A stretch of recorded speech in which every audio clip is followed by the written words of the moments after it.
નમસ્કાર, હું પ્રવીણ. રોજ સાંજે 6 વાગ્યે જમીનની પીડા જ હોય છે ને પીડા છે તો રહેવાની. બ્રિજ આ શબ્દ છેલ્લા 1 વર્ષથી બહુ સાંભળીએ છીએ. આમ તો એ પહેલાં પણ સાંભળતા હતા. અંગ્રેજોના સમયમાં બનાવાયેલા બ્રિજની કાંકરી ન હલે અને જેમ ચામાં બિસ્કિટ પલળીને તૂટી જાય એ રીતે ગંભીરા બ્રિજ તૂટતા પણ જોયો. એ ટ્રક કેટલા દિવસે ઉતરી તેના માટે શું શું પ્રયોગો થયા એ પણ જોયા. હવે આજે અમદાવાદની વાત કરવી છે. અમદાવાદમાં સાબરમતી નદી છે અને પૂર્વ અમદાવાદ પશ્ચિમ અમદાવાદને ઘણા બધા બ્રિજ જોડે છે. એલિસ બ્રિજ, જેનું લોખંડ આજ દિન સુધી કટાયું નથી, પેરેલલ બીજો બ્રિજ બની ગયો. પણ અલગ અલગ નહેરુ બ્રિજથી લઈને સુભાષ બ્રિજથી લઈને અલગ અલગ બ્રિજો છે.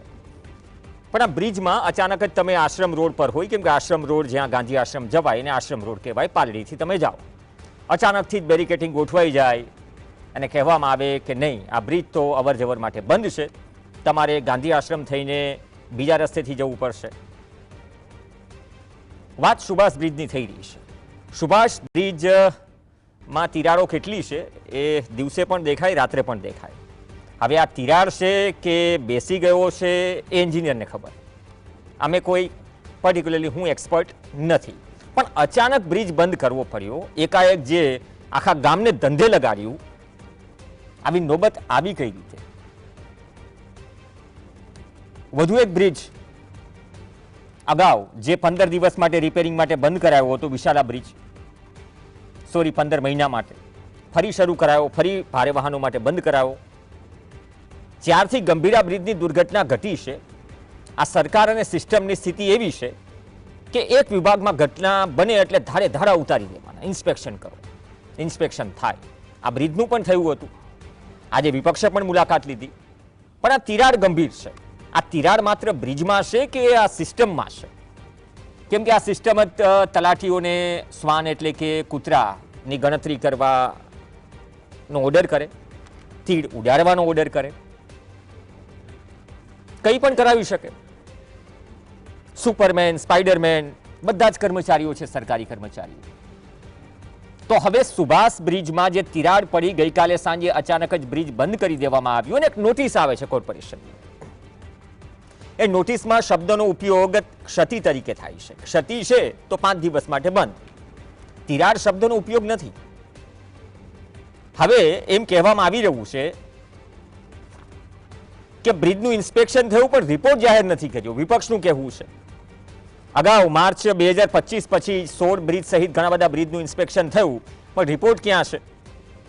વિપક્ષ કહી રહ્યું છે કે અમદાવાદ મ્યુનિસિપલ કોર્પોરેશન ગુમરાહ કરી રહ્યું છે જનતાને. રિપોર્ટ તો જાહેર થવો જોઈએ ને. હાઈકોર્ટે પણ સખ્ત આદેશ કર્યા છે ભૂતકાળમાં. અને બાકી બ્રિજની કલ્પના, નીતિન ગડકરી સંસદમાં કંઈ પણ કહે, પણ જમીન પર આવે અને જરા જુનાગઢથી ગોંડલ જાય તો રોડ કઈ ટેકનોલોજીથી બની રહ્યા છે એ અંદાજો આવી જાય. બીજી વાત કે તમે કેનાલ પરથી પસાર થાઓ તો પસાર થતા થતા તમને રોડ પરથી નીચે કેનાલનું પાણી જોવાની સુવિધા પણ આ ગુજરાતમાં મળે છે. આ જ ગુજરાતમાં તમે એક બ્રિજ 2-3 વર્ષ સુધી ન બને અને કરોડોના ખર્ચે ડાયવર્ઝન બની જાય, એ ડાયવર્ઝન 2 વખત ધોવાઈ પણ છે.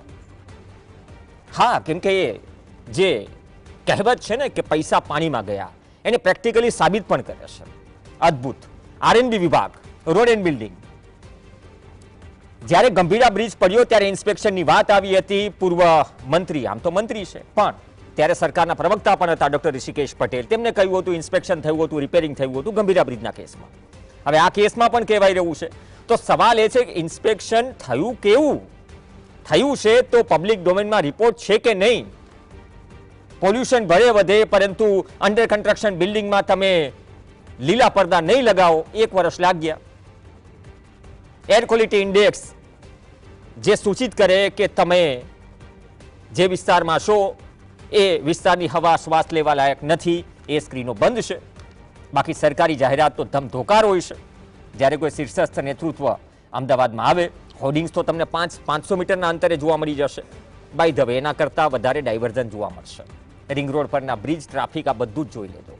પણ સુભાષ બ્રિજના કેસમાં અથવા તો રાજ્યમાં કે અમદાવાદ શહેરના બ્રિજના કેસમાં જે બખર જંતર છે, એ બખર જંતર શું કોર્પોરેશન, સત્તાધીશો બધા જ કોથળામાં બંધ કરીને બેઠા છે?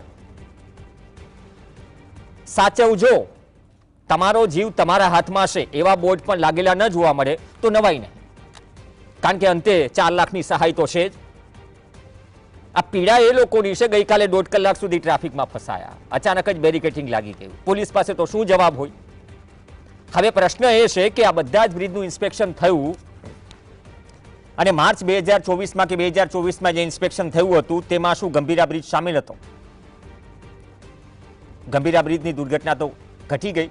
સુભાષ બ્રિજમાં તિરાડો હતી કે નહીં એ સામેલ છે. રિપોર્ટ બહાર આવ્યો કે નહીં? રિપોર્ટ હાઈકોર્ટ તો કહે છે, પણ રિપોર્ટ કોર્પોરેશન બહાર પાડે છે. હા, કોર્પોરેશન એક 8મી 9મી અજાયબી જેવું કામ ચોક્કસ કરે છે. હાઈ ટેન્શન લાઇનમાં તમારે નીચે ફુવારા જોવા હોય પાણીના, એક્ઝેક્ટ લાઇન નીચે, તો એસજી હાઈવેની મુલાકાત લઈ લેજો, જેને આજના સમયમાં વિકાસ કહેવાય છે, ઇઝ ઓફ લિવિંગ કહેવાય છે. હા, પણ ભારી વાહનોના ટાયરમાં જે કાકરા પથ્થરો જે રસ્તા ઉપર ફેલાયેલા હોય છે એ વાહનોમાંથી છટકીને, વ્હીલમાંથી છટકીને ક્યારે તમારું મોઢું તોડી નાખશે એની કોઈ ગેરંટી નથી. રોજ અકસ્માત થાય છે રિંગ રોડ ઉપર. ઇઝ ઓફ લિવિંગ ઠીક છે, પણ માણસની કદાચ જીવની કિંમત સસ્તી થઈ ગઈ છે. આ બ્રિજમાં બખડ જંતર શું છે ચર્ચા કરવી જરૂરી છે. એક્સપર્ટ્સને પણ બોલાવ્યા છે અને નદી પરનો બ્રિજ છે. શું એટલા માટે જ ઉતાવળમાં સુરક્ષાના ભાગરૂપે બંધ કરી દેવાયો? નીચે પણ સ્થિતિ છે એ તમે જોઈ શકો છો કે નીચે પણ સ્થિતિ ઠીક નથી. ઘણી વખત પેલા જેવું થાય કે ઉપરથી બધું ઠીક, આ મીઠાઈમાં ચાંદીનું વરખ હોય પણ મીઠાઈ સિંગોડાના લોટની બનેલી હોય, એ પ્રકારની સ્થિતિ છે. વિનોદભાઈ પંડ્યા આપણી સાથે જોડાશે સ્ટુડિયોમાંથી, તાહિરભાઈ ટીનવાલા જોડાશે, બરોડાથી સ્ટ્રક્ચરલ એક્સપર્ટ છે, અને જગદીશ રાઠોડ જોડાશે, કોર્પોરેટર છે. સ્વાગત છે ત્રણેયનું. પહેલા તો જગદીશભાઈ આપથી શરૂઆત કરીએ. વિપક્ષે જે કહ્યું છે કે ઇન્સ્પેક્શન ને બધું જ થાય છે પણ રિપોર્ટ જાહેર નથી કરાતા, એટલે આ બધું છે શું? અગાઉ જે 2025માં માર્ચ પછીની વાત છે, 16 સહિતના બ્રિજનું ઇન્સ્પેક્શન થયું, એ રિપોર્ટ શું પબ્લિક ડોમેનમાં નથી? અને બીજી વાત કે 2024માં જે ઇન્સ્પેક્શન થયા અને ઉપરથી કહેવાય રહ્યું છે કે hammering test, load test, vibration test, આ ટેકનિકલ ટેસ્ટ તો થયો જ નથી, માત્ર વિઝ્યુઅલ ઇન્સ્પેક્શન. એટલે વિઝ્યુઅલ ઇન્સ્પેક્શનમાં ખાલી જોઈને ચેક કરી લેવાનું તિરાડ કેવી છે કેવી નહીં. આ બખડ જંતર છે શું આખરે? આ બખડ જંતર એ ભારતીય જનતા પાર્ટીનું પ્રજાએ જે એ લોકોને 25 વર્ષથી જે શાસન સોંપ્યું છે ને એનું કૌભાંડ, ભ્રષ્ટાચારના શ્રેષ્ઠ નમૂના ભારતીય જનતા પાર્ટીમાં દિન પ્રતિદિન આપણને જોવા મળે છે. બ્રિજની વાત કરીએ તો હાટકેશ્વર બ્રિજ તમે જુઓ, 42 કરોડ રૂપિયાનું આંધણ કરી નાખ્યું, પ્રજાના ટેક્સના રૂપિયા વેડફી નાખ્યા, અને આજે પણ ઠેરના ઠેર હવે બ્રિજ તોડવા માટે એ લોકો વિપક્ષ તરીકે વારંવાર રજૂઆત કર્યા પછી તોડવા માટે તૈયાર થયા છે. વિશાલા બ્રિજમાં તમે જોઈ શકો છો કે અમદાવાદમાંથી પૂર્વમાંથી પશ્ચિમમાં જવા માટે નાગરિકો માટે એક સારો બ્રિજ હતો, એમાંય ઓલ્ટરનેટ મહિનો બંધ રાખ્યા છતાં પણ એક કામમાં હજી તકલાદી કામ પૂર્ણ નથી થયું. ગઈકાલે સાંજે અચાનક સુભાષ બ્રિજ જે છે એ પૂર્વ ને પશ્ચિમને જોડતો મુખ્ય બ્રિજ, રિવર બ્રિજ છે. હવે ગંભીરા બ્રિજ પછી રાજ્ય સરકારે હાઈકોર્ટ, પહેલું તો હું આપના માધ્યમથી કહું છું કે જ્યાં સુધી હાઈકોર્ટ આમને આદેશ ના આપે ત્યાં સુધી ભારતીય જનતા પાર્ટીના ચૂંટાયેલા પ્રતિનિધિ કે એમના રિમોટ કંટ્રોલથી ચાલતા જે અધિકારીઓ છે એ ક્યારેય કોઈ કામ કરતા જ નથી. ગંભીરા બ્રિજ પછી ઇન્સ્પેક્શન કર્યું તો પછી આમાં શું થયું? ઇન્સ્પેક્શનમાં ગઈકાલે બતાવવામાં આવી કે તિરાડ પડી. નવાઈની વાત એ છે કે તિરાડ એટલી મોટી પડી છે કે એ લોકોએ તાત્કાલિક આખા અમદાવાદની અંદર એક પ્રકારે પેનિક ઉભું કરી નાખ્યું, અને જે લોકો 7 વર્ષ દરમિયાન પોતપોતાના ઘરે ઓફિસથી નીકળીને જઈ રહ્યા હતા એ લોકોને બાનમાં લઈ લીધા. હવે ઇન્સ્પેક્શન કર્યું તો પછી કેવું ઇન્સ્પેક્શન કર્યું? અને તાબડતોબ સાંજના 6:10 ડેપ્યુટી મ્યુનિસિપલ કમિશનર મીરાજ પરીખ દ્વારા નોટિસ બહાર પાડવામાં આવે છે અને 5 દિવસ માટે કે આ બ્રિજ બંધ કરવામાં આવે છે.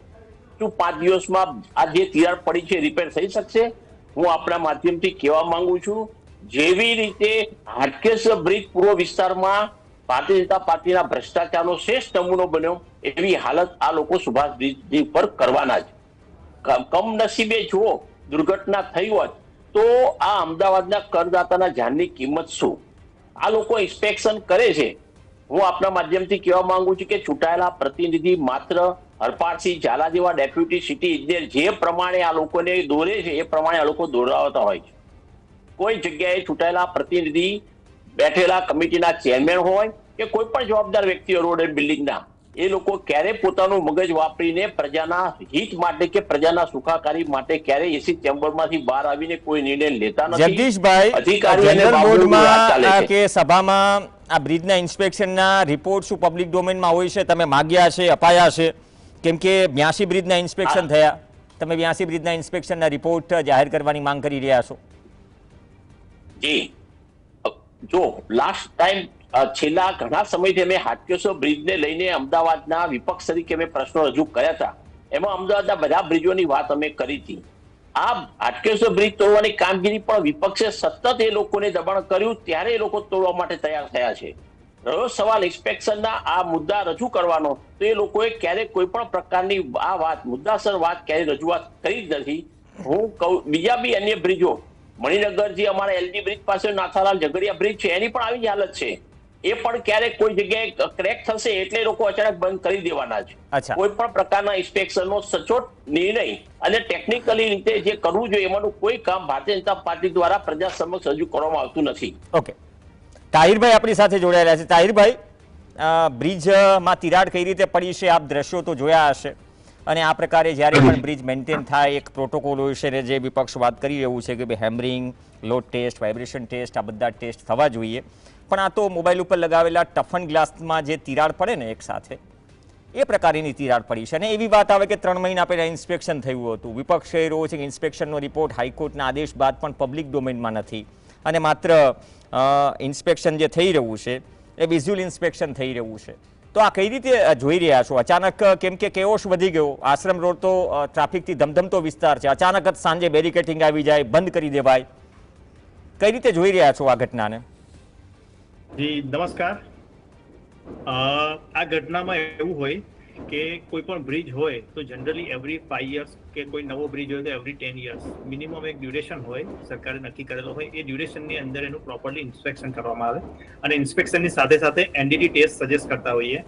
તો એ એનડીટી ટેસ્ટ કરી અને વેરીફાઈ કરવામાં આવે કે ભાઈ જે વર્કેબલ કન્ડિશનમાં બ્રિજની ઓવરઓલ કોન્ક્રીટની કન્ડિશન છે કે નહીં. અત્યારે જે ક્રેક જેવું આપણને જે અમને વિડીયોમાં ને એનામાં દેખાયું છે, એ એની પાછળનું રીઝન એક દેખાય છે કે જો કોઈ સેટલમેન્ટ થયું હોય, તમારી અંદર બેકફિલ સોઇલ કરી હોય, એનું સેટલમેન્ટ થયું હોય, તો આ ટાઈપની ક્રેક પડવાના ચાન્સીસ છે. This is number 1. બીજી વસ્તુ છે કે ટેમ્પરેચર સ્ટ્રેસીસને લીધે મટીરિયલના ઘણી વખત એક્સપાન્શન થતા હોય તો પણ આ થવાનું ચાન્સીસ છે. અને ત્રીજી વસ્તુ છે કે તમારા રેગ્યુલર એક લોડિંગને લીધે પણ તમારું મટીરિયલ સેટલ થયું હોય તો એને લીધે આ સેટલમેન્ટ થવાના ચાન્સીસ હોય. ચોથો એક કેસના ચાન્સીસ નહીવત છે કે કોઈ જગ્યાએ સ્ટ્રક્ચરલ મેમ્બર તમારો ક્રેક થયો હોય તો પણ આ ટાઈપનું સેટલમેન્ટ થઈ શકે છે. એટલે આ કન્ડિશનની અંદર જ્યાં સુધી ડિટેલમાં ઇન્સ્પેક્શન ના કરે ત્યાં સુધી કોઈ વેલિડ રીઝન હમણાંથી કહી ના શકાય. પણ હા, ડેફિનેટલી એ છે કે જો 3 મહિના પહેલા એનું ઇન્સ્પેક્શન થયું હોય તો એની અંદર કોઈક ને કોઈક જગ્યાએ એના ફોટોગ્રાફ્સમાં, પિક્ચર્સની અંદર આ વસ્તુ હાઇલાઇટ થવી જોઈએ કે આ ટાઈપનું ચાન્સીસ છે. કેમ કે જે ટાઈપની ક્રેક્સ મેં ઓબ્ઝર્વ કરી છે, એ ક્રેક્સ એક દિવસમાં કે 2 દિવસમાં કે 1 મહિનામાં થાય એવી ક્રેક નથી. આ ક્રેક્સ છે એ લોંગ ડ્યુરેશન સેટલમેન્ટ થાય ત્યારે ક્રેક્સ થઈ હોય એવી એ ટાઈપની ક્રેક્સ છે. અને આ ટાઈપની જો ક્રેક આવી હોય તો એને ઇમિડિયેટલી આને રેક્ટિફિકેશન થયું હોવું જરૂરી છે. કેમ કે બ્રિજ ટ્રાફિક વાળો બ્રિજ છે, તો ઇટ ઇઝ નેસેસરી કે એનું પ્રોપર રેક્ટિફિકેશન થયેલું હોવું જોઈએ. તો 3 મહિના કઈ પ્રકારનું ઇન્સ્પેક્શન થયું હશે 3 મહિના પહેલા? તો કદાચ તમે જે કહી રહ્યા છો ઓવરનાઇટ તો આ ક્રેક ન પડે, હા, તો ત્યારે આ ધ્યાને તો આવ્યું હશે કદાચ, મે બી, કેમ કે નીચે પણ ઠીક નથી. પ્રોપરલી ઇન્સ્પેક્શન થયું હોય તો ધ્યાને આવવું જ જોઈએ.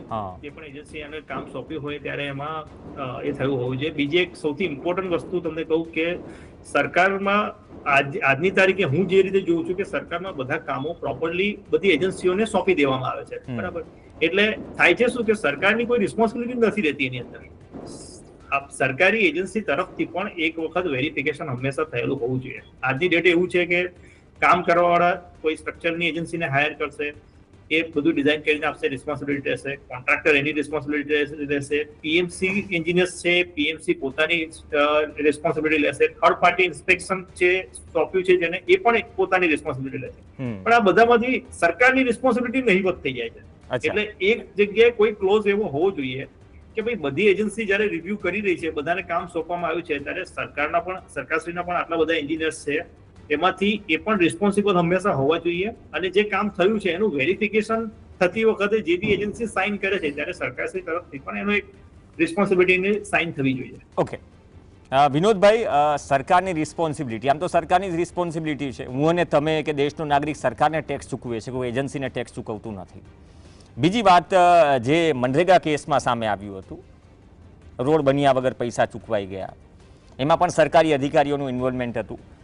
તાહિરભાઈએ જે વાત કરી કે થર્ડ પાર્ટી ઇન્સ્પેક્શનથી લઈને 3 મહિના પહેલાં જો ઇન્સ્પેક્શન થયું હશે તો આરએનબી શું એ સ્થિતિમાં છે, અથવા તો આ સિસ્ટમ એ સ્થિતિમાં છે, અથવા તો એજન્સી બાય એજન્સી કામ દઈને એક બસ જટ તમે 2.5 વર્ષમાં વિકાસ કરી દો, પણ એ ગુણવત્તાવાળું કામ કેટલું છે એ જોવાની જવાબદેહી શું સરકારની નથી? બાદમાં એક્શન લેવાશે, ઘણા બધામાં લેવાયા છે. ગંભીરા બ્રિજમાં પણ આટલી દુર્ઘટનામાં લોકો મર્યા, નિર્દોષ લોકો મર્યા, પછી એક્શન લેવાયા. પ્રવીણભાઈ, આપણી એક સિસ્ટમ બની ગઈ છે કે જ્યારે કોઈ ઘટના બની જાય એ પછી એક્શન વિચારે છે. આજે જે ઇન્સ્પેક્શનની વાત થઈ કે 3 મહિના પહેલાં ઇન્સ્પેક્શન કર્યું, તો એ ઇન્સ્પેક્શન એટલા માટે છે કે કોઈ ઘટના ના બને. હવે એ ઇન્સ્પેક્શનની લૂપહોલ આજે દેખાઈ અને સીધી કાલે તિરાડ પડી અને રાતોરાતે બ્રિજ બંધ કરવો પડ્યો. હું એ વસ્તુને પોઝિટિવ માનું છું કે એ તાત્કાલિક ખબર પડી અને બ્રિજને લોક કર્યો અને લોકોને જાણ કરી. કદાચ થોડુંક પેનિક થયું હશે, પણ છતાં એ જરૂરી હતું. પણ મેઇન વસ્તુ આમાં એ છે કે છેલ્લા 5-7-10 વર્ષમાં તમે બ્રિજ પર જાઓ તો બ્રિજ પર જનાર વ્યક્તિને ભરોસો નથી કે આ બ્રિજ પડશે કે રહેશે. રોડ પર જતા વ્યક્તિને ભરોસો નથી કે આ રોડમાં ગટર ખુલ્લી આવશે, ખાડો આવશે, પડી જવાશે. અનેક જગ્યાએ 1-1, 1.5 ફૂટના ખાડાઓ હોય એવા રોડ છે આપણે અમદાવાદમાં. પણ આ પ્રકારની જે તે એરિયાની જવાબદારીઓ હોય તો એ પૂરી થતી નથી. એવી રીતે જેમ કે બેનરો વચ્ચે પેલા જે જાહેરાતના બોર્ડ પડ્યા હતા વાવાઝોડામાં, એ વખતે એનું ઉથલ પાથલ થઈ, એના પછી એ બોર્ડ આજે ગમે ત્યાં લટકે. ગઈકાલે કોમનવેલ્થનો બોર્ડ એક પડ્યો ને, હવે એ બોર્ડ પડે અને કોઈ 1-2 મરે એ વખતે જ જાગવાનું, પણ એવું નહીં કે એ બોર્ડ લાગવા જ ના જોઈએ. તો આ પ્રકારની એક ચોક્કસ વ્યવસ્થા જે હોવી જોઈએ એ નથી. હવે નહીં હોવાના ચોક્કસ કારણો છે કે જેટલી મહાનગરપાલિકાઓ છે, નગરપાલિકાઓ છે, એને એક ઓટોનોમસ બોડી તરીકેના કેટલાક પાવર્સ આપેલા છે. એની ગવર્મેન્ટ ગ્રાન્ટ આપે અને ગ્રાન્ટમાંથી એમ્પ્લોય ભરતા હોય છે. છેલ્લા વર્ષોમાં 7-8-10 વર્ષમાં મેં જોયું છે કે જેટલા જગ્યાએ જુદા જુદા અધિકારીઓ ભરવાની જે પોતાના હાથમાં સત્તાઓ છે કે કર્મચારી ભરવાની સત્તાઓ છે, એમાં ખૂબ કરપ્શન ચાલે છે, મોટી અનીતિ ચાલે છે અને પૈસાના સોદા થઈ અને કર્મચારીઓ ભરાય છે. ખાસ કરીને શિક્ષણમાં તો અમે આ વખતે ફરિયાદો પણ આપી હતી કે આ વર્ષોનો ધંધો અહીંયા અમદાવાદ કોર્પોરેશનમાં ચાલે છે. તો એવી રીતે એએમસીમાં પણ ચાલે છે. તો જે સ્ટાફ આજે પોતે પ્રોપર લાયકાત કે મેરિટ ધરાવતો નથી એ નોકરીમાં બેસી જાય અને એ પણ લાંચ આપીને આવ્યો હોય તો એ કોઈકનો દબાયેલો છે, તો એને જે કહેશે એ પ્રમાણે કામ કરવાનો છે. તો એક અંદરની જે બાબત છે, એક આ પણ એક સડો છે કે જેના કારણે પ્રોપર ઇન્સ્પેક્શન નથી થતું, પ્રોપર સેવાઓ નથી થતી, પ્રોપર કામ નથી અપાતું. શિક્ષણની શાળાઓના ઇન્સ્પેક્શન પ્રોપર નથી થતા, કારણ કે જે એના અધિકારીઓ છે તો અંગત રીતે એના 40-50 તો છે, પણ ભરે છે. આરએનબી વિભાગના એક પૂર્વ અધિકારીએ આજ મંચ ઉપર કહ્યું હતું કે આરએનબીમાં સ્ટાફની પણ અછત છે. એક તો ઓછામાં આરએનબી નું આવું કે આરએનબીમાં જે એ સ્ટાફની અછત તો આખા ગુજરાતમાં બધા વિભાગોમાં છે, કારણ કે પૂરતા સ્ટાફ ભરતા જ નથી. હવે એની જગ્યાએ જે ટેમ્પરરી કોન્ટ્રાક્ટ પર માણસો લે એની કોઈ જવાબદારી ના બને. અને આરએનડીમાં જેટલા પણ ફરિયાદો આવી હોય, આરટીઆઈ અરજીઓ થઈ હોય, એ ખરેખર કઢાવીને ચેક કરવાની જરૂર છે સીબીઆઈ કે આઈબીએ કે એની પાછળનો શું થયું. એ અરજીઓથી તમને ખબર પડી જશે કે આટલી જગ્યાએ લૂપહોલ હતા ને આ સેટલમેન્ટ થયા, એ અરજીમાં આગળ નથી વધ્યા. તો એવી રીતે જેટલી ફરિયાદો છે એ પણ આવી રીતે કોમન પ્લેટફોર્મ પર મૂકવી જોઈએ અને લોકો જાણવા જોઈએ કે કઈ કઈ પ્રકારની અરજીઓ થઈ અને એમાં સરકાર તરફથી શું એક્શન લેવામાં આવ્યા. જગદીશભાઈ, તો આ પબ્લિક ડોમેનમાં આ રિપોર્ટ ઇન્સ્પેક્શનના મૂકવાની શું ફરીથી માંગ કરશો? અને જો હાઈકોર્ટના આદેશ પણ ન થતું હોય, આદેશ બાદ પણ ન થતું હોય તો પછી ગંભીર સ્થિતિ છે.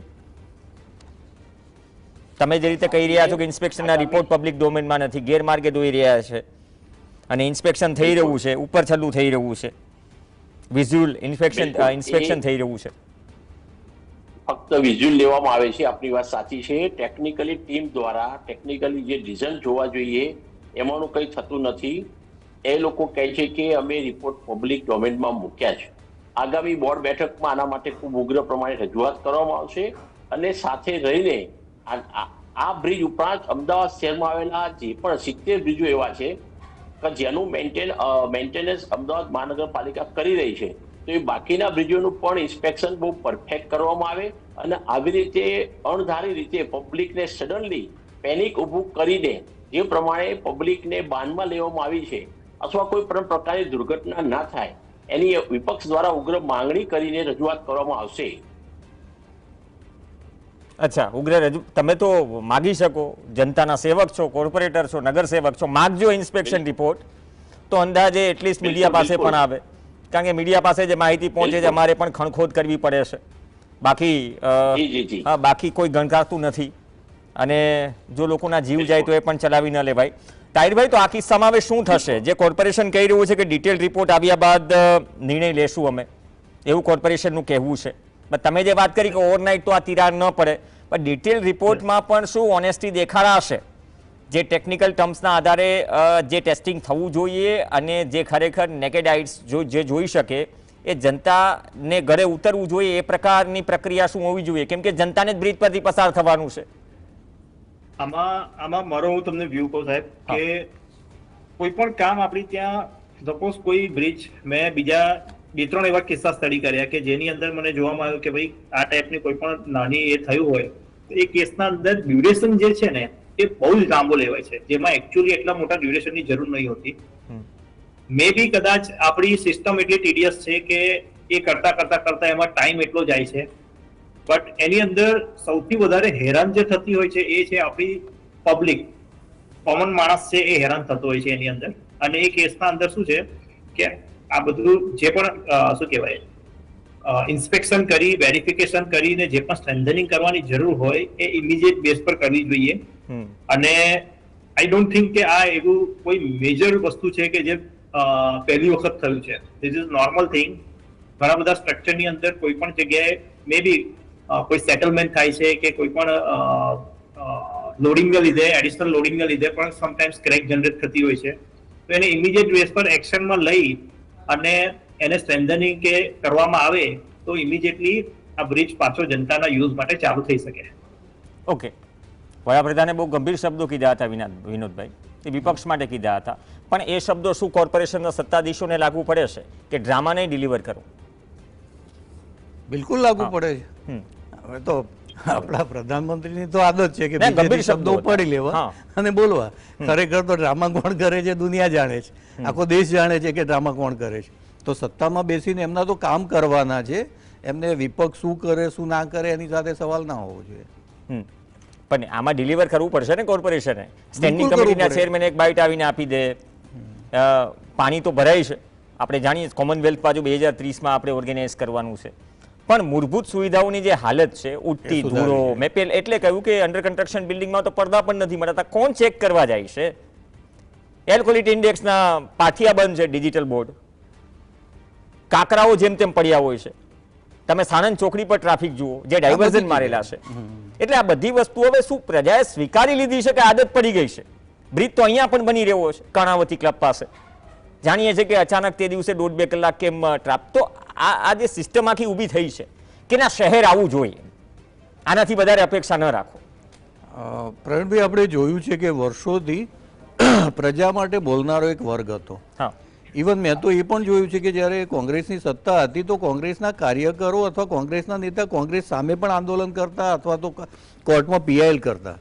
આજે છેલ્લા તમે 3 વર્ષથી ગુજરાત પીઆઈએલ જે હાઈકોર્ટમાં થયું હોય એનો અભ્યાસ કરવા જેવો છે કે જે છેલ્લા 10 વર્ષમાં ગુજરાત હાઈકોર્ટમાં જુદી જુદી પીઆઈએલ થઈને એમાં કેવા પરિણામ મળ્યા. તો લોકોને જે લોકસેવકો હતા અથવા તો સજ્જનો હતા કે જે જનતા માટે કામ કરતા હતા એને અધિકારીઓ, સત્તા અને કોર્ટ તરફથી જે મળવું જોઈએ એને એવું ઇમ્પોર્ટન્સ મળતું નથી અથવા તો એ કામને પ્રાયોરિટીમાં લેવામાં આવતું નથી. 10-5 વર્ષ સુધી એ કેસ પડી મૂકવામાં આવે, એ કારણે આ નીતિઓ વધતી જ જાય છે.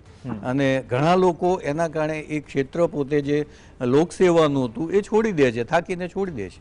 અને ખરેખર એ આવનારી પેઢી માટે અને આવનારા સમાજ માટે બહુ જોખમી અને ખોટું છે. ને જોખમી અને ખોટું એટલા માટે કેમ કે તમે એક સભ્ય સમાજમાં રહો છો, આટલો બધો ટેક્સ ભરો છો અને ટેક્સ ભર્યા બાદ પણ જે પ્રાથમિક સુવિધાઓમાં રોજની હાડમારી જે આ શહેરનો નાગરિક સહન કરે છે, એ હાડમારી કદાચ અમદાવાદ શહેર કે મહાનગરોનું ચિત્ર બની ગયું છે.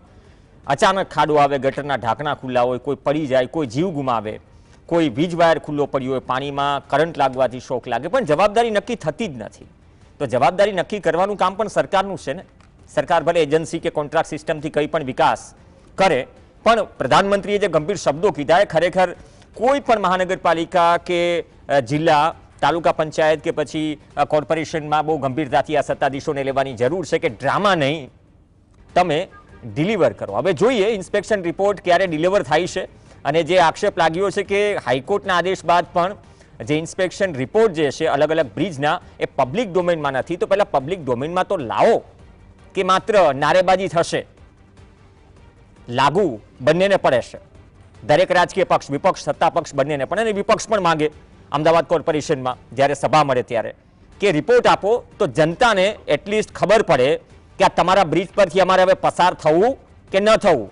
કેમ કે નહીં ખબર હોય તો અંત શું છે? તમે 4 લાખ જાહેર કરી દેશો અને આ સિસ્ટમ દુર્ભાગ્યપૂર્ણ રીતે બની ગઈ છે ગુજરાતમાં. ધન્યવાદ ત્રણેય ખાસ મહેમાન ચર્ચામાં જોડાયા, તાહિરભાઈ, વિનોદભાઈ અને જગદીશભાઈ રાઠોડ. આ સાથે ચર્ચામાં હાલ બસ આટલું જ. નમસ્કાર.